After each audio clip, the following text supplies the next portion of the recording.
3, 2, 1, action. All right, Paul coming back with you today for another video. This is going to be different, although we are still talking about real estate investing as usual. Today, we're going to have a slightly different type of investing, which is investing in yourself, in something that you probably already have, which is a mortgage. So, if you don't have one, well, we'll talk about getting one, but for those of you who do have one, I'm going to talk today about how to pay off your mortgage early. And I'm going to talk about the enemy to everybody who has a mortgage, which is the amortized interest, which is what you have in your mortgage. So we're going to go through an example today of a $300,000 loan, 4.5% interest. Your P&I, your principal and interest, is $1,520. All right? It doesn't include your taxes or your insurance. It's just your P&I. Okay, if you take this loan out for a 30-year loan, your total interest on the loan is $247,220. Now that's just your interest, right? Plus on top of that, you're going to pay back the original. So you're going to be paying back a total of $550,000 almost, right? So this $247,000, by the way, is after taxes.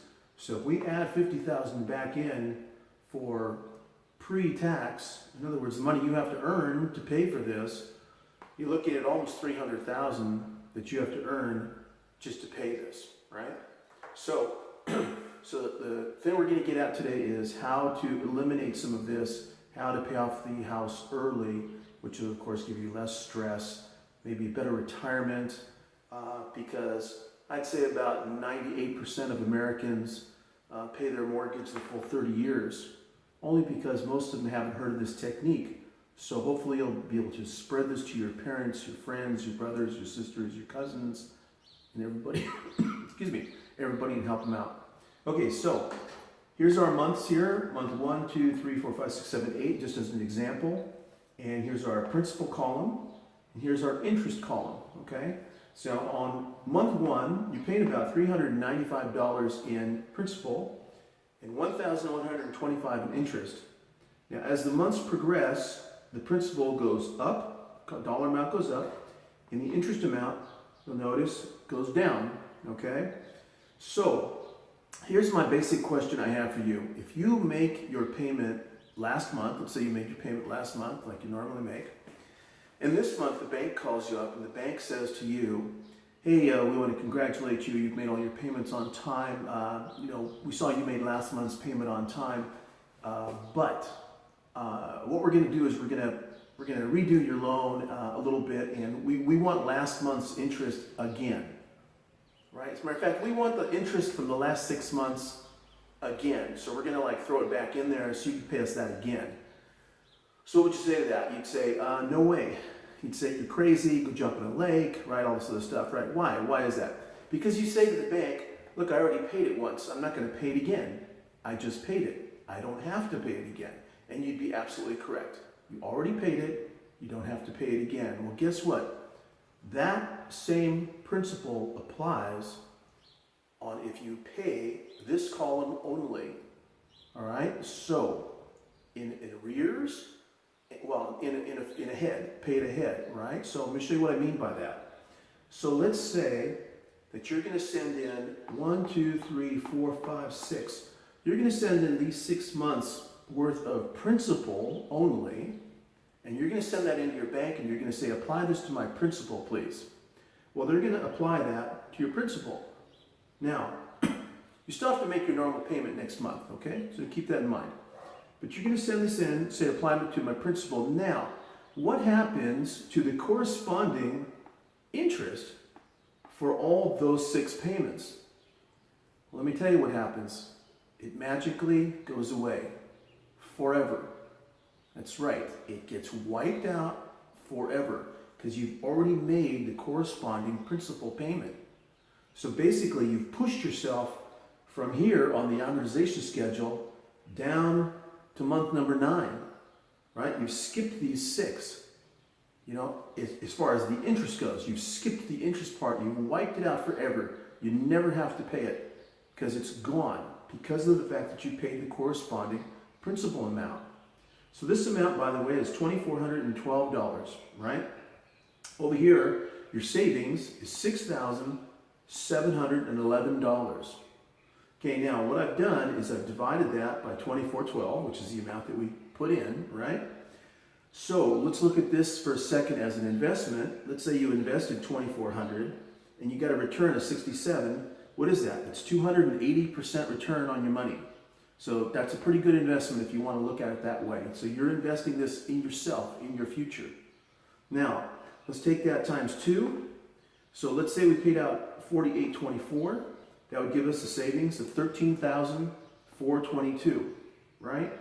Now let's say we did that 5 times over the course of our loan. Now, you can do this at whatever pace you're comfortable with. And I'm going to tell you the most important part of this whole thing, which is how do you come up with this money? Because I can't just go to the American public and say, okay, just pay more into your mortgage and you'll pay it off faster. Well, yeah, duh, no kidding. Everybody can figure that out. The biggest question is, well, how do I come up with the extra money? Okay, go get a second job. Obviously, that's everybody's first answer.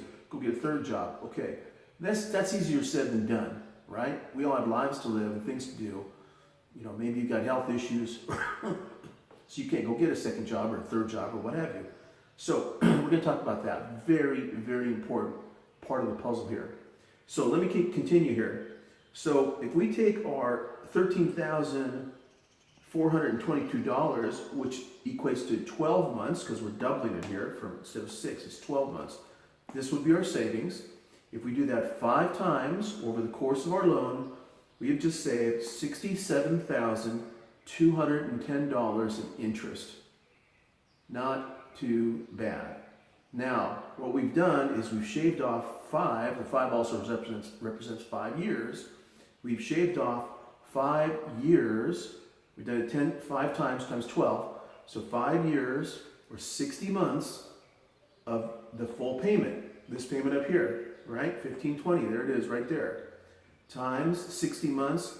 So we've wiped out the last 5 years of the loan. So we've taken a 30-year loan and we transferred it into a 25-year loan and without any refinance costs, right? So we've saved $67,000. We've never paid a penny in refinancing.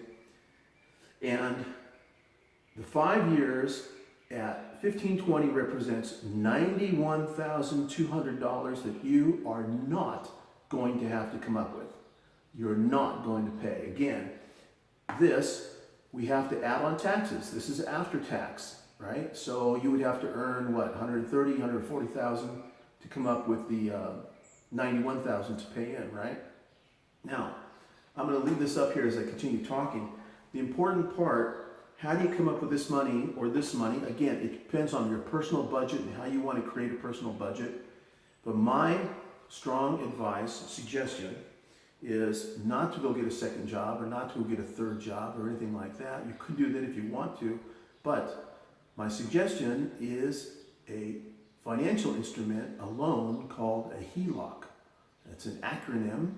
It's HELOC. Stands for Home Equity Line of Credit. Now you have to have about a 720 or 740 FICO to get a HELOC. So if you, excuse me, if you don't have that, I don't want you to quit. I want you to still come up with this little minimum here, let's say $2,400, borrow it. You can go borrow that. Let's say you borrow this at 10%. Remember, you're getting a 280% return on it. So if you have to pay 10% for this money, 15% for this money, look at the money you're making in return. So is it worth it? Yeah, it's worth it. So borrow this, take a year or 2 or 3 or 4 to pay this off. And then when you get done doing that, you do it over again. You just keep repeating this over and over again. With a HELOC, that's a whole nother magical instrument because a HELOC will replace your checking account. So you're going to deposit all of your household income into the HELOC. So let's say you borrow $4,800 out of the HELOC and your monthly income, your household income is $5,000 a month. Well, that's going to put you $200 into the negative. So not only are you going to wipe out everything you just borrowed, but you're also going to be actually negative $200. Now, the HELOC will give you a debit card just like a checking account. So what you do with the debit card is you use it to pay your bills same as you would out of your checking account. So the balance in your HELOC will go up when you take your first draw, then it'll come down as you deposit your money into it, and then it'll go up with your monthly spending, and then the following month it'll drop again as you deposit your pay, or probably 15 days and 15 days. It'll drop and it'll drop, and it'll go into the negative again. Then you'll spend, the balance will rise because you're spending your normal monthly spending, your car payment, your insurance payment, your food, whatever else. So you just keep doing this. And the goal is to try to leave in there X amount of dollars per month. And that's totally up to you on what you want to budget. Let's say you want to leave in there $100 a month, or you want to leave in $200 or $300 a month. So calculate it out, whatever it takes to pay off whatever amount you choose. Again, it's totally flexible. Do whatever you want. So let's say it takes you 2 years to pay back the $2,400 if that's what you take out. Well, at the end of the 2 years, you've paid that off. Your HELOC balance is basically zero. What you're going to do is you're going to go back out, take another draw out of the HELOC, send it into your mortgage, say apply this to principal only. Paul told me to do this and it's a great idea. And you're going to be wiping out, again, all this interest, right? And you're going to continue the cycle over and over and over again. And what you'll end up doing is wiping out a ton of interest, and you'll be wiping out years off of your mortgage. So this, my friends, will help you retire sooner. It'll help you retire with a free and clear house. I mean, you can really go crazy with this, and you can take a 30-year loan down to a 15-year loan or a 12-year loan if you really wanted to. Just play with the numbers. The more you increase this amount, the more you increase that amount, try to pay off a little more each month, you're going to wipe out tons of interest, which of course is going to just slash your term on your home mortgage. So I hope this helps. If you have any questions, leave comments down below, and I will answer all the comments and all the questions. And if you like this, subscribe and give me a big thumbs up down below. And thank you very much. I appreciate it. Appreciate you watching, and tell all your friends and help them save some money. Oh, by the way, I said I was going to, at the end, I think I said I was going to tell you why I'm saying this. I'm saying this to the general public and putting this on YouTube because I didn't know this 35 years ago when I bought my first house. I didn't know this stuff. And I really, really wish somebody would have told me this. But at the time, it wasn't common knowledge. YouTube wasn't around. The internet wasn't around. And so you actually had to enroll in a class, get up and go down to a class and hope somebody knew this. But it wasn't very common knowledge, this technique back then. Even a few years ago, it wasn't very common knowledge. Even now, a lot of you might look at this and say, wait a minute, I've never heard that. Because I tell people about it all the time, and they tell me, wait a minute, this sounds too good to be true. I've never heard of this. I say, yeah, most people have never heard of it. And so I tell them, here's my phone number, give me a call if you have questions about it. You know, we'll go over it again. I'll talk to your spouse about it if you'd like. But get started, though. Don't put it off, get started. So I'm kind of giving back. And I'm hoping to give back, and I hope this helps a lot of people out there, young people especially, because it'll help you retire early, like I said, and maybe go get yourself a rental income, help with your retirement or something like that, help you put money away and pay off your debts, pay off your mortgage sooner, which of course, once you have this money free, you can pay off other debts, right? Oh, by the way, this will work on multiple things. It doesn't just work on home loans, it works on everything. Okay, thumbs up, subscribe down below. Thank you very much. And see you on the next video.